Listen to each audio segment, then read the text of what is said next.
Alors ici, on a un bol rempli de lentilles jaunes qui symbolise, dans le fond, une mine à ciel ouvert. OK? Parce que les gens ne comprennent pas trop c'est quoi une mine en général, ils l'ont rarement vu. Mais imaginons que cette mine ici a la circonférence à peu près 6 km. Vous faites un jogging tous les jours, 6 km, imaginez l'ampleur. Et tout ce qui est à l'intérieur, c'est des minerais, c'est des roches qu'on va extraire, qu'on va dynamiter, qu'on va pulvériser. Mais la réalité de l'extraction minière, c'est que une infime proportion de cette matière-là sont des métaux.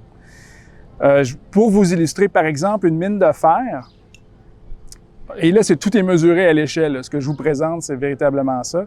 Une mine de fer, si on fait une mine de fer, là, OK, pour extraire 1 tonne de fer, là, avec mon instrument de cuisine, pour extraire 1 tonne de fer, je vais générer en moyenne facilement 6 tonnes, même jusqu'à 8 tonnes de déchets miniers. Autrement dit, voici ma tonne de fer que je vends sur les marchés internationaux.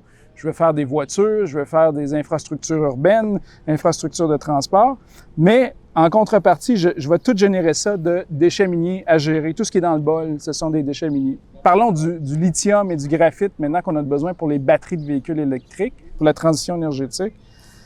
C'est un rapport de 1 pour 40. Autrement dit, chaque tonne de lithium qu'on va produire, ou de graphite, c'est à peu près semblable les proportions. Disons que ça, c'est ma tonne de lithium et graphite qu'on envoie sur les marchés. Je vais générer tout ça de déchets miniers à gérer, à mettre derrière des digues minières. Et ça, c'est tous des contaminants. Il y a des métaux lourds, il y a de l'arsenic, il peut y avoir du sélénium. Donc, ça devient un défi immense.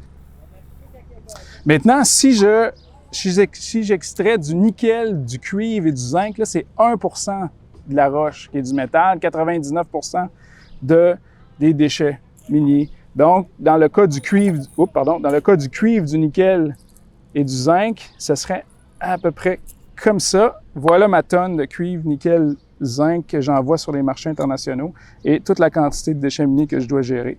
Et le pire des pires, c'est l'or. L'or, au Québec, c'est 2 mines sur 3 actuellement. Dans le cas de l'or, c'est littéralement 1 gramme par tonne qui est extraite, qui est de l'or. Donc, c'est 1 pour 1 million. Ça, c'est l'or que j'envoie dans les marchés internationaux. Et ça, c'est la quantité de déchets miniers que je produis pour chaque tonne d'or que je génère.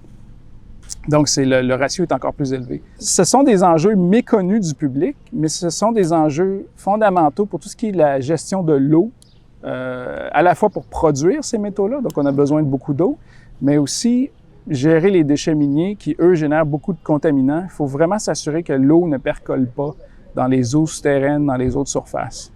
C'est tout un défi pour les générations actuelles et les générations futures.